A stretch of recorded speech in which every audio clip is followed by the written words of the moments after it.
এইটো আচলতে অসমৰ জনজীৱনৰ কাৰণে দুৰ্ভাগ্যজনক ঘটনা হিচাপে পৰিগণিত হৈছে। অসমৰ এজন মানে ছাত্ৰ নেতা তেওঁ এটা সময়ত ছাত্ৰ সংগঠন কৰি গোটেই অসমৰ ৰাইজক তেওঁ মানে সহযোগিতা কৰিছিলে। তেনেকুৱা এজন ব্যক্তিক তেওঁক মানে এজাহাৰত নাম নাই, কিন্তু তেওঁক গ্ৰেপ্তাৰ কৰি মানে এৰেষ্ট কৰিছে। তেওঁক এজাহাৰ মানে কি হেণ্ডকাপ লগাই কিনে তেওঁক কোৰ্টত লৈ গৈছে। এইটো আমাৰ মানে অসমীয়া জনগণৰ কাৰণে জাতিৰ কাৰণে এটা চৰম অপমানজনক ঘটনা ঘটিছে এইটো। আৰু এই ক্ষেত্ৰত মানে আমাৰ প্ৰশাসনে তাৰমানে এতিয়াও মানে এনেকুৱা ভূমিকা লৈছে, তেওঁলোকে যেন বহিৰাগতৰ মানে ছাত্ৰ ছাত্ৰী উঠি বহি কাম কৰি আছে। তেওঁলোকে অসমীয়া জনজীৱনৰ অসমীয়া খিলঞ্জীৰ কাৰণে তেওঁলোকে যেন কাম নকৰে। তেওঁলোকে আমি দেখিবলৈ পাইছোঁ যে আমি যদি অসমীয়া জনগণৰ কিবা কাৰণ যদি বহিৰাগতৰ এগেইনষ্টে যদি কিবা এফআইআৰ দিব লগা হৈ যায়, তেতিয়া তেওঁলোকে কোনো একশ্যন নলয়। কিন্তু বহিৰাগত যদি কিবা কাৰণ আমাৰ অসমীয়া খিলঞ্জীৰ ওপৰত যদি এফআইআৰ দিয়ে তেতিয়াহ'লে তৎকালে তেওঁলোকে আমাক এৰেষ্ট কৰি জেল হাজতত প্ৰেৰণ কৰে। গতিকে এইটো আমি অসমত কেতিয়াও হ'ব নিদিওঁ। যেতিয়ালৈকে বীৰ লাচিত খান অসমত জীয়াই থাকিব তেতিয়ালৈকে বহিৰাগত দাদাগিৰি আমি কেতিয়াও সহ্য নকৰোঁ। এই ক্ষেত্ৰত প্ৰশাসনকো আমি সকীয়াই দিছোঁ। আমাৰ যিসকল আমাৰ সহকৰ্মীক এৰেষ্ট কৰিছে, দুলীয়াজনত যিখিনি আমাক গ্ৰেপ্তাৰ কৰিছে, তৎকালে মুক্তি দিব লাগে।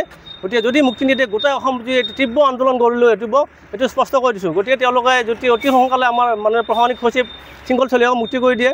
আৰু যিখিনি মানে প্ৰথমে আৰু মই ধন্যবাদ জনাইছোঁ তেওঁলোকক, দুলীয়াজনবাসী ৰাইজক, যে আজি যি বন্ধ দিছিলে সেই বন্ধ সৰ্বাত্মকভাৱে পালিত হৈছে। তেওঁলোকক ধন্যবাদ জনাইছোঁ। যদি আমাৰ দাবী মানি নলয়, মানে আমাৰ যিখিনি কৰ্মীক তেওঁলোকে গ্ৰেপ্তাৰ কৰিছে সেইখিনি যি তৎকালে মানে এৰি নিদিয়ে, আৰু যি মিণ্টু শইকীয়া যিজনে আমাৰ মুখ্য সচিবৰ পৰা আৰোপ লগাইছে যে তেওঁ 7 কোটি টকা ডিমাণ্ড কৰিছে। আপোনালোকে কওক, এটা পেট্ৰল পাম্পত 7 কোটি টকা কোনোবা ডিমাণ্ড কৰিব নেকি?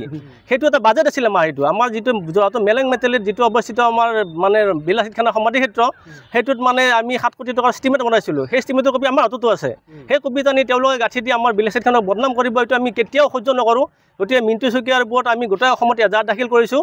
আৰু তৎকালে প্ৰশাসনে তেওঁক গ্ৰেপ্তাৰ কৰিব লাগিব, জেল হাজতত প্ৰেৰণ কৰিব লাগিব। যদি এইটো নকৰে তেতিয়াহ'লে অনাগত দিনত আমি গোটেই অসম জুৰি তীব্ৰ আন্দোলন কৰিম। এই ক্ষেত্ৰত প্ৰশাসন দায়ী হ'ব। আমাৰ অসমৰ যিমানকেইখন জিলা সমিতি আছে, আঞ্চলিক সমিতি আছে, প্ৰত্যেকখন জিলা আঞ্চলিক সমিতিৰ ফালৰ পৰা একোখনকৈ এজাহাৰ দাখিল কৰা হৈছে। মিণ্টু শইকীয়া বুলি এজন বদনৰূপী এজন অসমীয়াই আমাৰ নিজৰ জাতিটোৰ বিৰুদ্ধে কাম কৰি আছে, যি আমাক জনমানসত আমাক বীৰ লাচিত খানক সেই প্ৰতিপন্ন কৰিব বিচাৰি আছে। তেখেতৰ ওপৰত আমি এখন এজাহাৰ দিয়া গ'ল।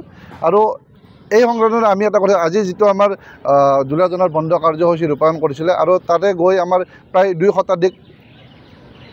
শতাধিক আমাৰ সৈনিকক বিনা কাৰণত তেওঁলোকে গ্ৰেপ্তাৰ কৰিছে। বিশেষকৈ আমাৰ প্ৰশাসনিক সচিব শৃংখল চলিহা ডাঙৰীয়াকৈ এৰেষ্ট কৰিছে। তো আমি প্ৰশাসন তথা অসম চৰকাৰক দাবী জনাইছোঁ যে বীৰ লাচিত খানক কামৰূপ জিলা আৰু মধ্য কামৰূপ জিলা সমিতিৰ ফালৰ পৰা যে অনতিপলমে 12 ঘণ্টাৰ ভিতৰত তেওঁলোকক বিনা চৰ্তে মুক্তি দিব লাগে।